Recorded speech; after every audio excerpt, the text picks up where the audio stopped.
অনুষ্ঠানটির সহযোগী নিবেদক BS6 প্রযুক্তি সহ সুজুকি অ্যাক্সেস 125 কম তেল খায়।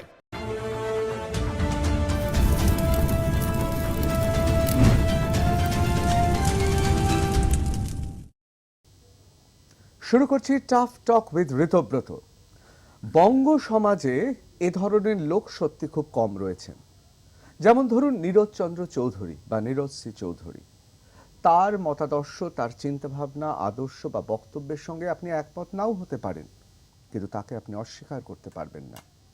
কিন্তু অত্যন্ত দুঃখের বিষয়, পরিতাপের বিষয়, বঙ্গ সমাজে এ ধরনের ব্যক্তিত্ব ক্রমশ হাতে গোনা নগণ্য থেকে আনুবীক্ষণিক হয়ে উঠছে। আজকে আমাদের সঙ্গে পেয়েছি এক বিরল ব্যক্তিত্বকে। টাফ টকে তিনি আগেও এসেছেন, অত্যন্ত গুরুত্বপূর্ণ ব্যক্তিত্ব। তার কারণ তিনি সত্যি বলতে ভয় পান না। হ্যাঁ, তার মতাদর্শ, তার আদর্শ বা তিনি যা বলেন তার সঙ্গে আপনি একমত নাও হতে পারেন, কিন্তু তার বক্তব্য জরুরি। আমাদের সঙ্গে রয়েছেন তথাগত রায়। নমস্কার। প্রাক্তন রাজ্যপাল এবং ভারতীয় জনতা পার্টির অন্যতম নেতা, এখন নিজেকে কর্মী বলেই পরিচয় দেন। প্রথমেই বলি তথাগতবাবু, শুভ বিজয়া বলা উচিত ছিল, কিন্তু আমার মনে হয় যে আপামর বাঙালি এই দুর্গাপুজো যা কাটলো তাতে বোধহয় শুভ বিজয়াটা এখন আর অতটা শুভ বিজয়া মনের উৎফুল্লে বলতে পারছি না। আমি আপনাকে প্রথম প্রশ্ন করব, আমি দেরি করব না, এবারকার দুর্গাপুজোটা আপনার কেমন কাটলো? প্রথম বাঙালি নয়, বাঙালি হিন্দু, এই কোয়ালিফিকেশনটা সবসময় করা উচিত। কারণ এই দুটো জাতি গোষ্ঠী বা ধর্মীয় বলো বা বলো, অন্য কিছু বলো, জাতি গোষ্ঠীর মধ্যে প্রচুর প্রভেদ আছে, প্রচুর তফাৎ, ভাষা পর্যন্ত এক নয়। সে প্রসঙ্গে এইটুকুই বলার, আর কিছু বলছি না আর কি। এবার পুজোটা খারাপ কিছু কাটেনি। আমার বয়স হয়ে যাবার পরে আমি পুজোয় বড় একটা বেরোই না, পাড়ার পুজোটা দেখি, আর এদিক ওদিক কিছু আমন্ত্রণ আছে বাড়ির পুজো দেখবার, সেগুলোতে দেখি, বাকিটা ঘরে বসেই কাটে। এবার পুজোতে বিশেষ করে আমাদের প্রতিবেশী দেশ বাংলাদেশে যে ঘটনা ঘটেছে, সে ঘটনা কি আপনার মধ্যে গভীরভাবে রেখাপাত করেছে? স্বাভাবিকভাবে করেছে। তুমি তো জানো যে গত 25-30 বছর ধরে আমি এই বিষয়টা নিয়ে গবেষণা করেছি। যেই গবেষণার ফলশ্রুতি হচ্ছে আমার ওই বইটা, ইংরেজিতে মাই পিপল আপরুটেড এবং বাংলায় যা ছিল আমার দেশ। এরপরেও আমি ওটা নিয়ে গবেষণা করে যাচ্ছি, তবে এইটা নিয়ে আমি উপস্থিত কোনো বই লিখছি না, ভবিষ্যতে একটা লিখব। রেখাপাত তো বিলক্ষণ করেছে, কারণ এবার যে বিভৎসতা হয়েছে সেটা বাংলাদেশে এন্ডেমিক বলা যায়। মাঝে মাঝে হয়, মাঝে মাঝে হয় এবং হতে থাকবে। এই এন্ডেমিক যে বিভৎসতা, নৃশংসতা, এটা যদি এটার প্রতি যদি মানুষ কোনো আঙ্গুল দিয়ে তুলে না দেখায়, তাহলে এটার উপরে কোনো চেক থাকবে না, এটা ক্রমাগত চলতেই থাকবে। একটা সুখের বিষয় যে এইবার কিন্তু ব্যতিক্রমীভাবে বাংলায়, পশ্চিম বাংলায় এবং ভারতের অন্যান্য অঞ্চলে, বাংলাদেশেও এবং অবশ্যই বিদেশে, বিশেষ করে মার্কিন যুক্তরাষ্ট্রে, হিন্দু বাঙালির মধ্যে এবং অল্প কিছু মুসলিম বাঙালির মধ্যে এর একটা প্রতিবাদ আমরা দেখেছি। ভালো বলতে এইটুকুই। আমি একটু আপনার আগের যে ছেড়ে আসা কথাটাতে যাচ্ছি, তার কারণ এই বিষয়টা নিয়ে আলোচনা করার জন্য। আপনি যে বাঙালি হিন্দু এবং বাঙালি মুসলিম, আপনার কথার মধ্যে দিয়ে যেটা বেরিয়ে আসে, আপনি আলাদা জনগোষ্ঠী হিসেবে দেখতেই পছন্দ করেন বা আপনি বিশ্লেষণ করে বা গবেষণা করে সেই সিদ্ধান্তে উপনীত হয়েছেন। কিন্তু এটাও তো ঠিক, সৈয়দ মুস্তাফা আলীর মতো মানুষ যারা ছিলেন উদারমনা, এই মানুষগুলোকে আবার ধরুন আমাদের বাংলায় যে সম্প্রীতি, সাম্প্রদায়িকহীন একটা নিটোল বঙ্গ সমাজের কথা বলা হয়, অথবা ধরুন বঙ্গবন্ধুর সমর্থনেতে শুধু মুসলিম বাঙালিরা ছিলেন না, হিন্দু বাঙালিরাও ছিলেন। এই বিষয়গুলোকে মনে রাখার পরেও কি আপনি বলবেন যে বাঙালিকে আপনি হিন্দু বাঙালি, মুসলিম বাঙালি বলবেন? হিন্দু বাঙালি আর মুসলিম বাঙালি দুটো গোষ্ঠীতে আমি ভাগ করছি, মানে তো আমি তাদের প্রতি কোনো বৈরিতা নিয়ে ভাগ করছি না। বাঙালি আর ওড়িয়া যেমনি আলাদা, বাঙালি আর বিহারি যেমনি আলাদা, বাঙালি আর মহারাষ্ট্রীয় যেমনি আলাদা, তেমনি বাঙালি হিন্দু এবং বাঙালি মুসলমানও আলাদা। এই দুটো গোষ্ঠীর নামকরণ এক নয়, বুঝতেই পারছো, তাদের ধর্ম এক নয় অবশ্যই, সমাজ ব্যবস্থা একেবারেই আলাদা, তাদের রাজনৈতিক স্বার্থ এক নয়, তাদের বিশ্ববিখ্যা এক নয়। একটা ছোট উদাহরণ দিচ্ছি, 1905 সালের যে বঙ্গভঙ্গ হয়েছিল, সেই বঙ্গভঙ্গে বাঙালি মুসলিমরা খুশি হয়েছিল, বাঙালি হিন্দুরা মর্মাহত হয়েছিল, যার ফলশ্রুতি হিসেবে কবিগুরু বাংলার মাটি বাংলার জল ইত্যাদি লিখেছিলেন, এবং পরে সেই বাংলা আবার সংযোজিত হয়ে যায়। অপরপক্ষে 1947 সালে যে বাংলার বিভাজন হলো, ভারত বিভাজনের একটা স্বাভাবিক পরিণতি হিসেবে যে বাংলার বিভাজন হলো, সেটা বাংলা পুরোপুরি বাঙালি হিন্দুদের পক্ষে গিয়েছে এবং সে বিষয়ে বাঙালি মুসলিমদের অসম্ভব আক্ষেপ আছে। বঙ্গবন্ধু পর্যন্ত, বঙ্গবন্ধু, যে বঙ্গবন্ধুকে তুমি এইমাত্র বললে যে উনি সমস্ত বাঙালি সমাজকে এক করবার বা সম্প্রীতির বার্তা দেবার চেষ্টা করেছেন, সেই বঙ্গবন্ধু পর্যন্ত এইটা নিয়ে নিজের অসমাপ্ত আত্মজীবনীতে বিলাপ করেছেন। তো এই যখন পরিস্থিতি, তখন দুটো গোষ্ঠীকে কি মেলানো সম্ভব? এই যে আমি বললাম যে নামকরণ এক নয়, ধর্ম এক নয়, সমাজ ব্যবস্থা এক নয়, রাজনীতি এক নয়, বিশ্ববিখ্যা এক নয়, এর সঙ্গে আরেকটা জিনিস জুড়তে হবে, ভাষা পর্যন্ত এক পুরোপুরি এক নয়। ফজরের নমাজের পরে হঠাৎ আমার দুলাভাই এন্তেকাল করলেন, তার পরিবারের তার ফুফার, তার বুবুর, তার আপার আহাজারি চোখে দেখা যায় না। এই কথাটা পশ্চিমবঙ্গের কোনো বাঙালি সহজে বুঝবে? এগুলো হচ্ছে বাংলাদেশি বাংলা এবং এগুলো হচ্ছে মুসলমানি বাংলা। এই মুসলমানি বাংলায় পশ্চিমবঙ্গের বাঙালিরাও কথা, পশ্চিমবঙ্গের বাঙালি মুসলমানও কথা বলে, কিন্তু তারা নিজেদের মধ্যে বলে তারা বাঙালি, যেহেতু পশ্চিমবঙ্গ বাঙালি হিন্দু প্রধান, সেই জন্য তারা হিন্দুদের সঙ্গে কথা বলার জায়গায় খালা বলে না, মাসি বলে, ফুফা বলে না, পিসি বলে, দুলাভাই বলে না, জামাইবাবু বলে ইত্যাদি। এগুলো তো কোনো বৈরিতা নয়। আমি যেমনি বাংলায় কাকা বলি আর ইংরেজিতে আঙ্কেল বলি, তার মানে তো আমি ইংরেজদের ঘৃণা করছি না, কিন্তু দুটো আলাদা, দুটো আলাদা, দুটো একেবারে আলাদা, এটা বুঝতে হবে। দুজনের স্বার্থ আলাদা, রাজনীতি আলাদা, এই বিষয়গুলো বুঝতে হবে। এই নিয়ে সম্প্রীতি বলে এগুলোকে করে দেওয়া ঠিক নয়, এগুলোকে এক করে দেওয়ার চেষ্টা ঠিক অনেকে নয়। বলেন এখন, এক মিনিট, একটা জিনিস শেষ করিনি। সৈয়দ মুজতবা আলীর কথা তুমি আমাকে বলেছিলে। আমার বাংলায়, বাংলা সাহিত্যে আমি অল্প স্বল্প পড়েছি বাংলা সাহিত্য, সেই বাংলা না আপনার সাহিত্যে গভীর জ্ঞান বাংলা সাহিত্যে। গদ্য লেখকদের মধ্যে আমার সবচেয়ে ফেভারিট দুজন, তার মধ্যে একজন রাজশেখর বসু, অন্যজন সৈয়দ মুজতবা আলী। সৈয়দ মুজতবা আলী বিশ্ব নাগরিক ছিলেন। সৈয়দ মুজতবা আলী যে দুটো বাংলাকে এক করেছেন তা নয়। সৈয়দ মুজতবা আলী তার গুরু কবিগুরু রবীন্দ্রনাথের চেয়েও বড় বিশ্ব নাগরিক ছিলেন। এবং সেটা এবং বহু ভাষাবিদ ছিলেন, যেমন সংস্কৃত জানতেন। ছিলেন। আমি ওকে ব্যক্তিগতভাবে জেনেছিলাম এক সময়। সৈয়দ মুজতবা আলী 11টা ভাষা অনর্গল বলতে পারতেন, তার মধ্যে সংস্কৃতও ছিল। সংস্কৃত ছিল তো। সৈয়দ মুজতবা আলীর সম্বন্ধে একটা কিংবদন্তি আছে। এই সৈয়দ মুজতবা আলীর কথা আরম্ভ করলে আমি থামতে পারি না। সৈয়দ মুজতবা আলীর সম্বন্ধে একটা কিংবদন্তি আছে। উনি একবার এমনি ধুতি পরতেন, উনি ধুতি পরে একবার নাকি গঙ্গার ঘাটে বসেছিলেন। এক বুড়ি এসে তাকে বললো, বাবা আমার সকাল থেকে পুরুত আসেনি, আমার মেয়েটা না খেয়ে, সরস্বতী পুজোর দিন, আমার পুরুত এসে আসেনি এখনো, আমার মেয়েটা সকাল থেকে না খেয়ে বসে আছে, তুমি একটু পুজোটা এসে করে দাও না। পুরো অবভিয়াসলি বুড়ি পইতে দেখতে চায়নি। উনি গেলেন এবং নির্ভুল সংস্কৃত উচ্চারণে পুরো পুজো সমাধা করে এলেন।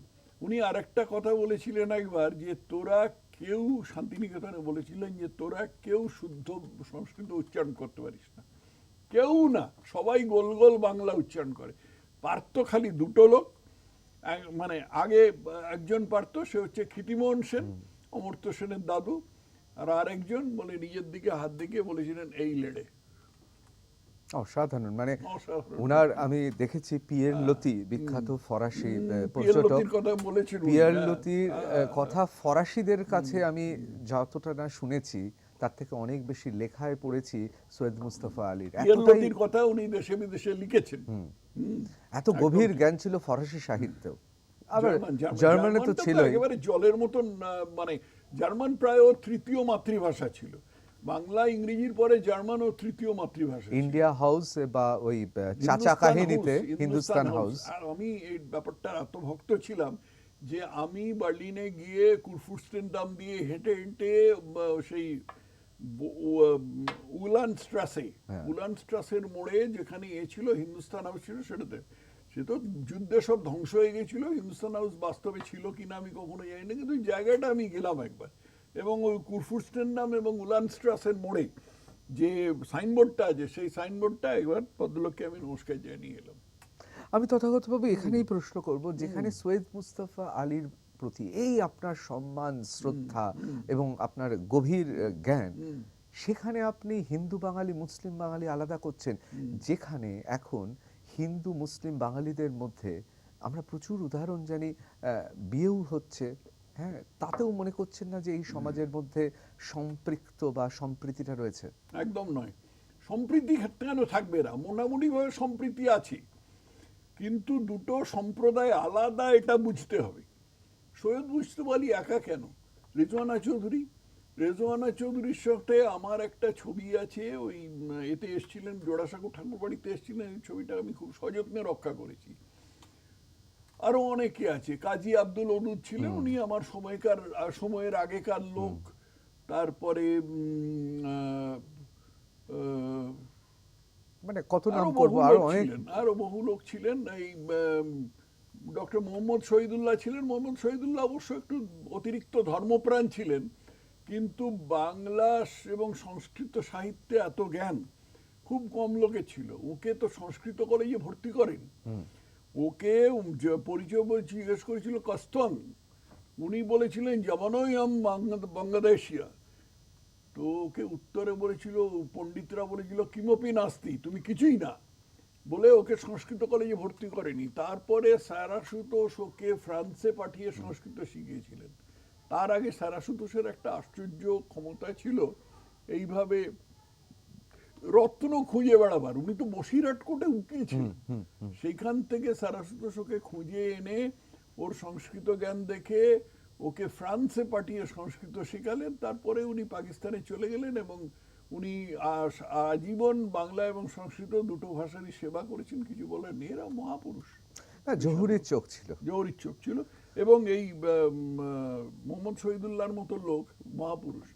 আজকে তথাকথিত সম্প্রীতির বাজার যারা করে, সম্প্রীতি যারা বিলিয়ে বেড়ায়, এরকম লোকেরা, তাদের একটা স্যাম্পল বলি আমি। একবার কোথায় উত্তর 24 পরগনা জেলার এসপির কামরায় এটা কোনো কাজে গিয়েছিলাম আর কি। সেখানে এক ভদ্রমহিলার সাথে আলাপ হলো। তিনি বললেন তিনি বসিরহাট মিউনিসিপ্যালিটির ভাইস চেয়ারম্যান বা এরকম একটা কিছু। তাই বলে আপনি মোহাম্মদ শহীদুল্লাহর নাম শুনেছেন? বললেন না।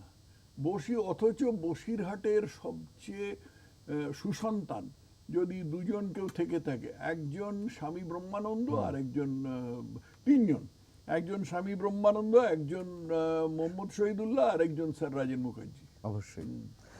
আচ্ছা, এখন যে ধরুন এই যে হিন্দু বাঙালি মুসলিম বাঙালি আপনি বলছেন, তাদের মধ্যে তো বিবাহ হচ্ছে, ইন্টারকাস্ট ম্যারেজ হচ্ছে, খুব কম হচ্ছে, হয় না, এবং হলে পরে সমস্যা হয়। তার কারণ সমাজ ব্যবস্থা আলাদা।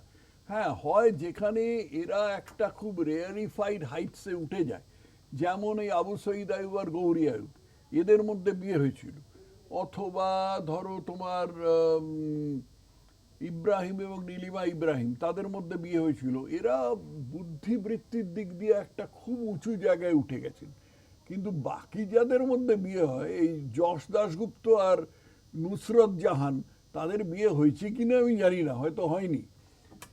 সন্তান উৎপাদন হয়েছে সেটা ঠিক, কিন্তু তাদের এগুলো আমি ধর্তব্যের মধ্যে ধরছি না। আর তাছাড়া ওই নাম কি, যে ভদ্রলোক, যে লোক, ছেলেটি একটি হিন্দু মেয়েকে বিয়ে করেছিল, তারপরে সে সুইসাইড করলো, কি মোহাম্মদ রিজওয়ান না এরকম একটা কিছু। আপনি কি রিজওয়ানের কথা বলছেন? হ্যাঁ, রিজওয়ানুর রহমান না রিজওয়ানুর আহমেদ একজন নাম ছিল, সুইসাইড করলো পরে। এই ধরনের এগুলো সাধারণত যারা, বলছি তো, যারা ওই রেয়ারিফাইড ইন্টেলেকচুয়াল হাইটসে না উঠতে পারে, তাদের হিন্দু মুসলিমের মধ্যে বিয়ে সুখের হয় না। এই যে সাম্প্রতিক যে ঘটনা ঘটেছে, তাতে ভারতীয় জনতা পার্টি বা বঙ্গ বিজেপি এই যে নিশ্চুপ রয়েছে, তাতে কি আপনি মনে করেন ভারতীয় জনতা পার্টি বাঙালি, আপনার কথা মতো বাঙালি হিন্দুর পার্টি নয়, বাঙালি হিন্দুর স্বার্থ দেখে না, অবাঙালি হিন্দুর স্বার্থ দেখে? ভারতীয় জনতা পার্টি নিশ্চুপ রয়েছে এটা আমি মনে করি না, তবে আরো বেশি যদি সজাগ হতো, আরো বেশি যদি সক্রিয় হতো, তাহলে আমি খুশি হতাম। তবে নিশ্চুপ আদৌ নয়, বেশ কিছু প্রতিবাদ করেছে। এবং ভারতীয় জনতা পার্টি ছাড়া আরো বেশ কিছু এই ধরনের সংস্থা আছে, যেমন হিন্দু সংহতি, তারা প্রতিবাদ করেছে, মতুয়ারা প্রতিবাদ করেছে, এগুলো করেছে। কিন্তু এইবার দেখুন- তো আমি বলছি তো, পশ্চিমবঙ্গে এইবার যে ধরনের প্রতিবাদ হয়েছে বাংলাদেশে হিন্দু নির্যাতনের বিরুদ্ধে, এই প্রতিবাদ আমি এর আগে কখনো দেখিনি। আমি একটা কথা বলবো যে ধরুন কুণাল ঘোষ, যিনি সাংবাদিক এবং তার সঙ্গে সঙ্গে তিনি এখন তৃণমূল কংগ্রেসের অন্যতম রাজ্য সম্পাদক, তিনি কিন্তু সবার আগে নিন্দা করেছেন। তৃণমূলের অন্যতম রাজ্য সম্পাদক কুণাল ঘোষ নিন্দা করেছে, কিন্তু আমরা দেখলাম তার 4 ঘন্টা বাদে শুভেন্দু অধিকারী বিরোধী দলনেতা কথা বলছেন। তাহলে কি বঙ্গ বিজেপি কোথাও এই ঘটনায় দিল্লির যতক্ষণ না সবুজ সংকেত পাবে ততক্ষণ মুখ খুলবে না? আমি প্রথম কথা এই জিনিসটা মানতে রাজি নই যে এই বিষয়ে দিল্লির সবুজ সংকেত পেতে হবে। বরঞ্চ আমি বলবো যে এই অপর্ণা সেনটেন তারা ওই নবান্ন থেকে সবুজ সংকেত পাবার পরে তারা মুখ খুলেছেন এবং তারপরে তাদের যথেচ্ছ নিন্দা করা হয়েছে। কুণাল ঘোষকে আমি সিরিয়াসলি নিই না, কারণ কুণাল ঘোষ যিনি চিৎকার করে বলেছিলেন যে এই মহিলাটিকে, মমতার নাম করে, এই মহিলাটিকে জেলে ভরা উচিত, এবং এখন তার তৈলমর্দন করছেন, এখন তার চটি চাটছেন, তাকে আমি সিরিয়াসলি নিই না। কিন্তু এটা তো মানতেই হবে তিনি অত্যন্ত গুরুত্বপূর্ণ এই মুহূর্তে রাজ্য হ্যাঁ ঠিক রাজনীতিতে। আছে, গুরুত্বপূর্ণ তো সবাই, গুরুত্বপূর্ণ তো বাবুল সুপ্রিয় গুরুত্বপূর্ণ, তাকে কি সিরিয়াসলি নিতে হবে? এরকম কোনো ব্যাপার না। মন্ত্রিত্ব না পেয়ে যেভাবে উনি চলে গেলেন তৃণমূলে, হ্যাঁ। ব্যাপারটা আপনি কিভাবে নিলেন? ভালোভাবে নিলাম না, হাস্যকর মনে হয়, মনে হয়েছে, আমার ছেলে মানুষই মনে হয়েছে। আমি সেই জন্য একটা বাবুল সুপ্রিয়কে একটা টুইট করেছিলাম, সেটা আমি অন্যদের উদ্দেশ্য করেছিলাম আর কি, যে ভাবিয়া করিও কাজ, করিয়া ভাবিও না। আমি ফল বঙ্গ ভালো বিজেপি না। নিয়ে প্রশ্ন করবো, কিন্তু তার আগে একটা কোথাও আমার মনে হয় এই প্রশ্নটা খুব গুরুত্বপূর্ণ। বঙ্গ বিজেপিতে যারা নেতা রয়েছেন তারা বাংলাদেশের হিন্দু বাঙালি অথবা বঙ্গের হিন্দু বাঙালি সম্পর্কে উদাসীন, অথবা তাদের পাণ্ডিত্য পড়াশোনা এতটাই কম যে তারা এই মুহূর্তে কি অবস্থা চলছে হিন্দু বাঙালিদের মনের মধ্যে তা অনুধাবন করতে পারছে না। সেক্ষেত্রে তথাগত রায়ের মতো উজ্জ্বল বঙ্গ সন্তান, উজ্জ্বল জ্যোতিষ্ক ভারতীয় জনতা পার্টিতে এখনো আছে কি করে? আমি তো সমর্থক মাত্র, সমর্থক এবং সাধারণ সদস্য, এর চেয়ে বেশি তো কিছু নেই। আর বাকি যে যাদের সম্বন্ধে যা তুমি মন্তব্য করেছো সেগুলো আমি মেনেও নিচ্ছি না, প্রতিবাদও করছি না। তোমার মন্তব্য তোমার কাছেই থাক। না, আমি প্রশ্ন করেছি, আমি মন্তব্য করার স্পর্ধা আমার নেই, না, আমি না, তো সামান্য স্পর্ধার কিছু সাংবাদিক, না। আমরা এখন খালি প্রশ্ন করতে না, না, পারি। এখন আমরা যখন এইরকম টাফ টকে বসেছি তখন তুমি মন্তব্য করতেই পারো, কিন্তু ব্যাপার আছে একটা, সেটা হলো যে প্রথম কথা, বঙ্গ বিজেপির যে বর্তমানে যিনি সভাপতি আছেন, আমি বিশ্বাস করি না তিনি উপলব্ধি করেননি, তিনি নিঃসন্দেহে উপলব্ধি করেছেন, সুকান্ত মজুমদার, কারণ তিনি বালুরঘাটে মানুষ এবং সেখান থেকে 10 কিলোমিটার দূরে বাংলাদেশ সীমান্ত। যদিও ওই অঞ্চলটা এবার কোনো গোলমাল হয়নি, দিনাজপুর জেলায়, কিন্তু উনি খুব বাংলাদেশের ব্যাপারটা খুব বিলক্ষণ জানেন এবং উনি উপলব্ধি করেছেন এবং উনি বলেওছেন। উনি তো প্রতিবাদ মিছিলও বার করেছেন, তখন উনি বালুরঘাটে ছিলেন, তারপরে উনি প্রতিবাদ মিছিলও বার করেছেন এবং অন্যান্য বিভিন্ন জায়গায় নির্দেশও দিয়েছেন আমার যতদূর জানা আছে।